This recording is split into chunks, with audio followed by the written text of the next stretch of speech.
Halo, selamat datang kembali di Kesuma Channel. Gimana kabarnya kalian semua, Wak? Semoga selalu sehat dan banyak rezekinya ya. Ingat, kalau kamu belum mendapatkan impian kamu, tetap tenang. Ingat kata pepatah, menang jadi arang, kalah jadi abu. Kalau waktunya bukan sekarang, mungkin besok kamu jadi abu.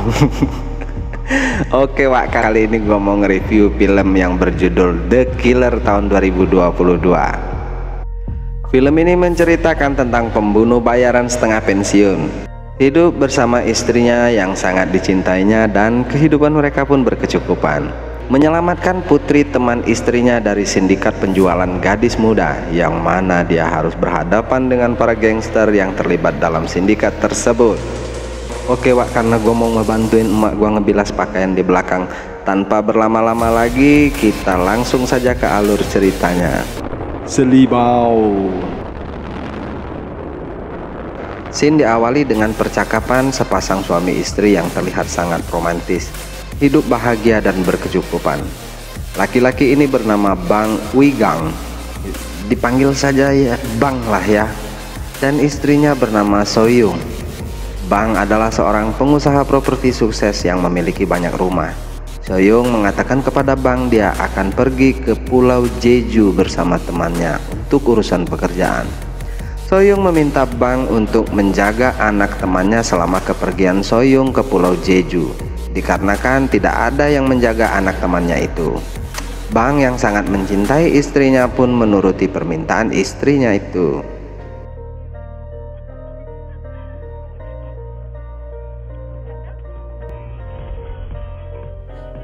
Singkat cerita, setelah mengantarkan istrinya ke bandara, Bang lalu menjemput anak dari sahabat istrinya itu. Gadis ini bernama Kim Yong Ji. Setelah bercakap-cakap dengan Bang, Yong Ji dan sahabatnya minta diantarkan ke suatu tempat bernama Hyundai. Alasannya untuk mencari beberapa buku. Yong Ji meminta izin bermalam di rumah temannya dan meminta agar Bang tidak memberitahu ibunya supaya ibunya tidak khawatir. Sebelum Yonji turun, Bang meminta dompet Yonji dan memasukkan beberapa lembar uang untuk Yonji. Lalu Bang pun pulang dan meminta Yonji untuk menghubunginya jika membutuhkan sesuatu. Bang di sini hanya terlihat seorang om ganteng yang ramah dan baik hati, memiliki istri yang cantik, kaya raya, dan ya, dah. Saat tengah malam, Yonji menelpon Bang memberitahukan kalau dia sedang sakit perut dan meminta dijemput oleh Bang. Bang pun segera menemui Yonji. Setelah sampai di tempat itu, Bang sedikit bingung melihat Yonji sedang berdua dengan seorang teman laki-laki, yang mana itu adalah kakak kelasnya. Dan Yonji sepertinya baik-baik saja, tak terlihat sedang sakit. Tak lama dari itu, kakak kelasnya berpamitan meninggalkan Yonji dan Bang. Yang gak masuk akal, setelah menerima pesan WhatsApp, Yonji meminta Bang untuk pulang saja. Hal ini membuat Bang agak jengkel dengan Yonji. Namun Bang memahami anak seusia Yonji ini tidak menyadari apa yang mereka lakukan. Ketika akan pergi, Bang melihat Yonji pergi bersama geng motor, yang mana itu adalah kakak kelas Yonji yang bertemu dengan Bang tadi. Dalam perjalanan pulang, Bang menerima pesan WhatsApp dari istrinya, yang mana istrinya menanyakan keadaan Yonji. Karena Bang sangat mencintai istrinya, dia pun berputar arah untuk mencari keberadaan Yonji. Di sini kita baru menyadari ketika Bang memasukkan uang ke dompet Yonji tadi, ternyata Bang juga memasukkan chip sebagai alat pelacak, sehingga dia tahu di mana keberadaan Yonji. Bang pun menemukan keberadaan mereka. Yonji dibawa ke suatu tempat yang mana temannya tadi juga sudah berada di sana dengan kakak kelas yang lainnya yang bernama Yuli. Ternyata Yuli bekerja sama dengan teman laki-lakinya yang akan menjual Yonji kepada para laki-laki hidung belang. Yuli meminta Yonji menuruti kemauannya agar bisa menghasilkan uang, dan Yuli mengancam akan melakukan kekerasan kepada Yonji dan temannya kalau tidak mau mengikuti keinginan Yuli. Tiba-tiba Bang datang menjemput Yonji dan temannya. Para anak laki-laki di situ langsung menyerang Bang. Tanpa gerakan yang berlebihan, Bang menumbangkan satu persatu anak-anak itu. Dan mengejutkan, Bang terlihat sangat santuy ketika Yuli menusuk perutnya. Keesokan harinya Yonji meminta makan kepada Bang dan banyak bertanya tentang Bang, mulai dari umur, anak, dan apa pekerjaan Bang. Di sini Bang menyadari sebenarnya Yonji ini anak yang baik. Dan Yonji meminta izin ke Bang untuk tinggal di rumah Bang. Lalu dia ingin istirahat dulu dari sekolah karena kejadian semalam. Pada saat Bang dan Yonji membeli makan, Bang melewati tempat kejadian semalam.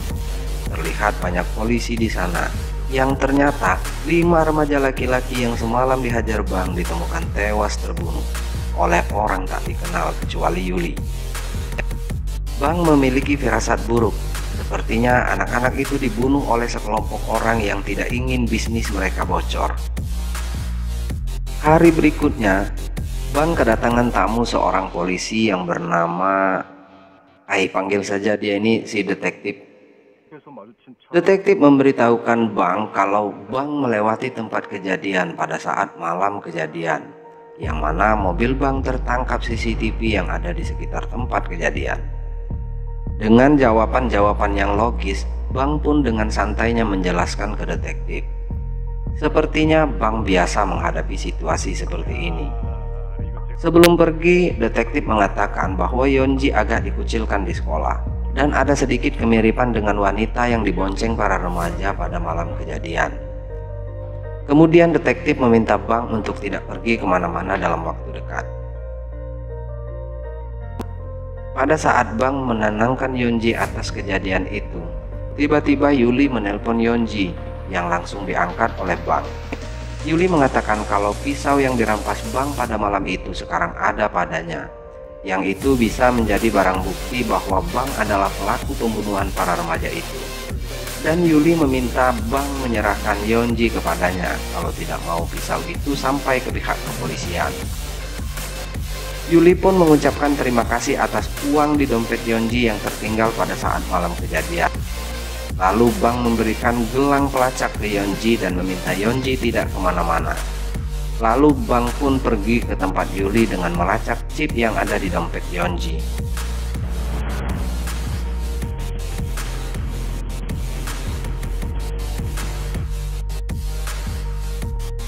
Yuli dan bos preman yang mana ini adalah kakaknya sendiri yang bernama Dong Yung kaget tiba-tiba Bang muncul di hadapan mereka tanpa pemberitahuan sebelumnya.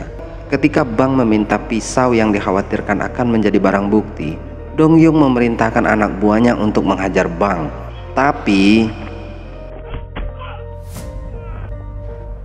Dong Yung bertele-tele ketika Bang meminta untuk memberikan pisaunya, sehingga Bang memecahkan beberapa botol ke kepala anak buah Dong Yung dan menyayat lengan anak buahnya itu, hingga membuat Dong Yung terpaksa melemparkan pisau yang dimaksud ke arah Bang, diiringi dengan mengacungkan pistol ke arah Bang. Setelah beberapa kali melepaskan tembakan, Dong Yung melarikan diri bersama Yuli. Ketika akan pergi, Bang diserang oleh orang tak dikenal dengan jarum besar yang hampir mengenainya. Hanya dengan beberapa gerakan, Bang bisa mengendalikan keadaan. Penyerang misterius pun bisa dilumpuhkan oleh Bang dengan luka di bagian pinggang. Lalu Bang pun meninggalkannya karena Bang merasa nggak punya urusan dengan orang ini. Ketika sampai di rumah, Bang menemukan keadaan rumahnya yang sudah berantakan dan Yonji pun sudah tidak di tempat. Setelah mengambil senjata, Bang pun bergegas menuju lokasi sinyal yang dikirimkan oleh gelang Yonji. Bang mulai terlihat tidak main-main dalam menghadapi berandal-berandal ini. Setelah menghajar beberapa laki-laki di situ, Bang menginterogasi seorang gadis remaja yang hampir saja dikencrit oleh beberapa laki-laki tadi untuk mencari tahu keberadaan si Yonji. Pada saat itu, Bang melihat Yuli yang hendak melarikan diri. Setelah tertangkap, ternyata gelang yang dipakai Yonji ternyata sudah dipegang Yuli. Bang pun akhirnya melakukan tes kejujuran kepada Yuli. Karena Yuli bertele-tele ketika Bang menanyakan tentang keberadaan Yonji, Bang pun menusuk paha Yuli yang putih mulus dan hampir memutuskan arterinya, sehingga membuat Yuli akhirnya buka suara Yuli menyebutkan sebuah hotel tempat keberadaan Yeonji. Tak lama dari kepergian Bang, Yuli ditemukan polisi dalam keadaan tak bernyawa, dibunuh oleh orang tak dikenal. Setelah sampai di tempat yang dimaksud Yuli tadi, Bang pun menunjukkan aksinya yang sudah tidak main-main lagi. Bang menghabisi puluhan orang yang ada di situ dan menyisakan 3 orang untuk mencari informasi di mana keberadaan Yeonji. Namun, karena tidak ada yang mengetahui keberadaan Yeonji, Bang pun menghabisi ketiga pria itu satu persatu.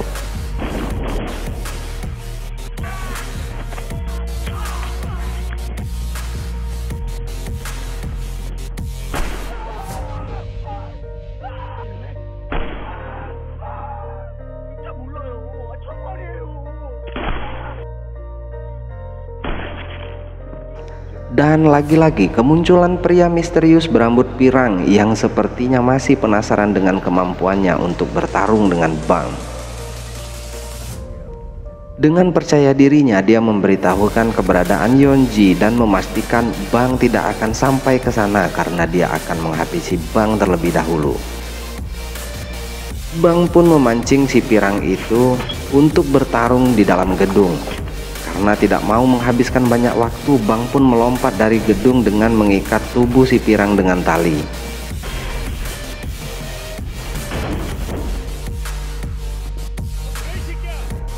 Saat itu ternyata detektif juga tiba di tempat tersebut dan langsung menodongkan pistol dan akan menangkap Bang dengan tuduhan telah melakukan pembunuhan terhadap Yuli. Dengan mudah Bang merampas pistol detektif dan meminta detektif masuk ke mobil lalu pergi dari tempat itu bersamanya menuju tempat yang sudah diberitahukan si pirang tadi.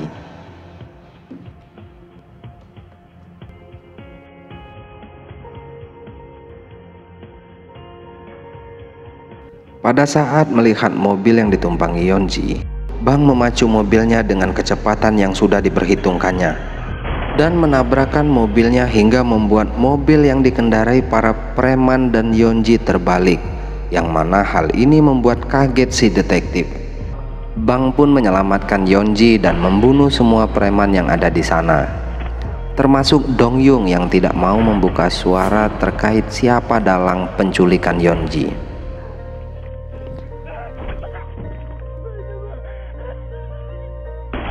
Setelah itu, Bang meminta kerjasama si detektif untuk menyelesaikan kasus ini sampai ke akar-akarnya. Bang memiliki barang bukti adanya kerjasama detektif dengan para preman. Dari telepon Dong Yung yang memiliki kontak telepon si detektif. Bang dan Yeonji pun dilarikan ke rumah sakit di mana mereka dianggap sebagai korban dalam kejadian ini. Setelah 2 hari di rumah sakit, detektif datang mengunjungi Bang. Dia mengatakan nama Bang sudah dihapus keterlibatannya dalam kasus Dong Yung. Dan dia bertanya bagaimana Bang bisa tahu tentang keterlibatannya dalam kasus ini. Bang mengatakan kalau dia melihat mayat Yuli di bagasi mobil detektif pada saat Bang meloncat dari gedung. Dari situ dia tahu kalau detektif mau menghilangkan barang bukti supaya kasus itu tidak menyebar dalam kepolisian. Lalu Bang menawarkan kerjasama agar detektif bisa memberikan nama orang di balik kasus penjualan Yeonji. Namun detektif mengatakan kalau orang-orang itu ada kaitannya dengan mafia Rusia, yang mana orang-orang itu tidak mungkin dipublikasikan. Sebelum pergi, Bang menekankan kepada detektif kesepakatan ini selesai sampai dia mengetahui siapa di balik penjualan Yeonji. Pada saat istrinya menelpon dan menanyakan keadaan Yeonji, Bang mengatakan kalau Yeonji dalam keadaan baik-baik saja.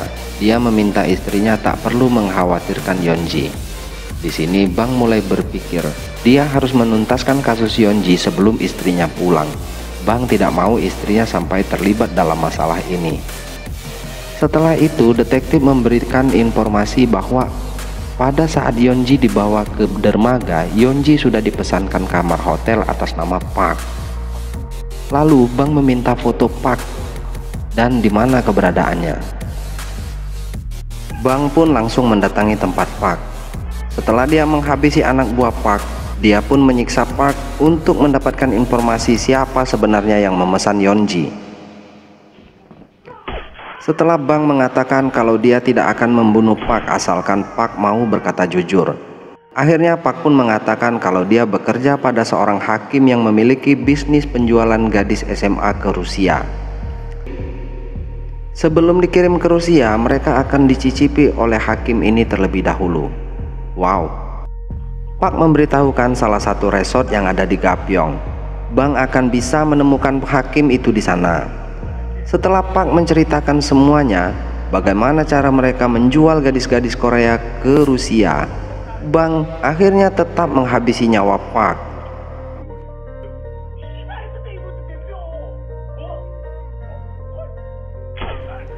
Entah siapalah sebenarnya si Bang ini. Dia mendatangkan teman-temannya dari tim pembersihan ke tempat itu, lalu memberitahukan bahwa berikutnya akan ada pembersihan besar di Gapyeong, dan Bang akan membayar 4 kali lipat ke teman-temannya. Selain itu, Bang pun memiliki hubungan dengan seorang ahli senjata. Di sini Bang pun memesan senjata M200 sniper berikut peredamnya yang dipesannya kepada temannya itu.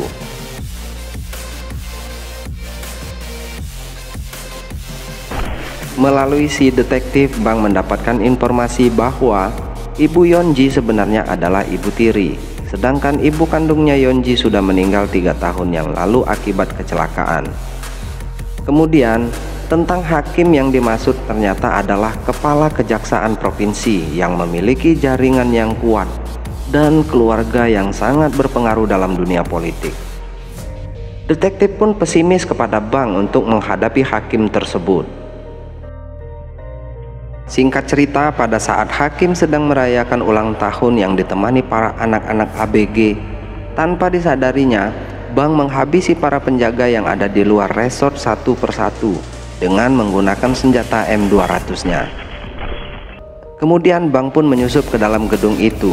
Tanpa belas kasihan sedikit pun, Bang membunuh satu persatu anak buah si hakim, dibantu dengan kedatangan si detektif yang membantunya. Namun ternyata si detektif ini adalah anak buah dari si hakim yang sengaja memancing Bang untuk datang dan akan menghabisi Bang di tempat ini. Bang pun dibawa ke sebuah ruangan yang mana di situ ada si hakim dengan seorang gadis SMA yang akan melakukan pengenceritan. Aduh. Dan hakim pun memerintahkan detektif bersama anak buahnya yang lain untuk membereskan Bang. Dengan mudah Bang melumpuhkan si detektif dan beberapa anak buah si hakim yang lainnya. Bang bilang ke detektif bahwa Bang sengaja menyerah supaya bisa melihat langsung wajah si hakim. Dan tiba-tiba lalu muncullah si pirang yang memang masih penasaran dengan Bang, dan akhirnya final battle yang sangat epic dan membangkitkan adrenalin pun terjadi.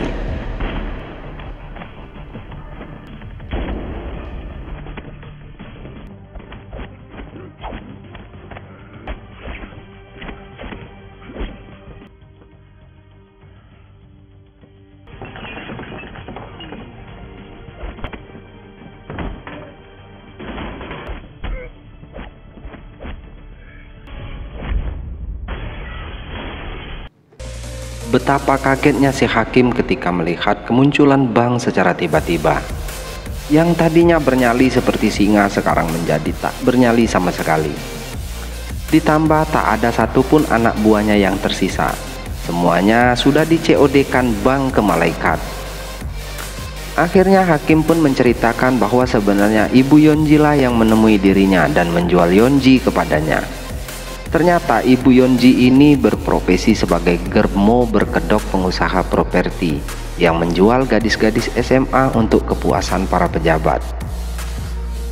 Melihat Bang yang tertawa, si hakim pun ikut tertawa, merasa bahwa dirinya aman dan menawarkan Bang untuk bekerja sama dengannya. Namun Bang bukanlah orang yang seperti hakim kira. Bang pun men-COD-kan hakim ke malaikat. Setelah menghabisi si hakim dan para anak buahnya, Bang pun langsung terbang ke Pulau Jeju, di mana istrinya dan Ibu Yeonji berada. Kita diperlihatkan Ibu Yeonji yang berpamitan kepada Soyoung untuk pergi sebentar ke suatu tempat. Betapa kagetnya Ibu Yeonji ketika masuk ke mobil, sudah ada si Bang yang menodongkan pistol ke kepalanya. Bang bertanya kenapa Ibu Yeonji ini melibatkan istrinya. Ibu Yeonji pun menjawab, karena dia mengetahui kalau Soyoung mempunyai suami yang kaya raya dan berencana untuk memanfaatkannya. Tentu saja ini membuat Bang marah. Lalu Bang meminta Ibu Yeonji menjalankan mobilnya. Setelah sampai di tempat sepi, Bang meminta berhenti. Bang mengatakan kepada Ibu Yeonji kalau dia akan merawat Yeonji sampai dewasa. Ibu Yeonji pun di-COD-kan sekalian oleh Bang dan dibereskan oleh tim pembersih. Bang menemui istrinya di pantai dan mengatakan kalau dia sudah memenuhi janjinya kepada istrinya untuk menjaga Yeonji. Film pun tamat. Akhir yang cukup melegakan. Di luar dari semua yang dialami, Bang tetap menjadi sosok suami yang ingin istrinya selalu bahagia. Nggak mau istrinya ini khawatir, nggak mau istrinya tahu kesulitan dan masalah apa yang dia alami, dan nggak mau istrinya tahu tentang buruknya masa lalu dirinya. Pesan dari film ini adalah pernikahan yang bahagia adalah percakapan panjang yang selalu tampak terlalu singkat. Entahlah wak. Bagi kalian yang belum subscribe, silakan subscribe editan yang nggak seberapa ini. Akhir kata, gua Kesuma Channel dan seluruh kerabat kerja yang bertugas mengucapkan terima kasih dan sampai jumpa di review film berikutnya.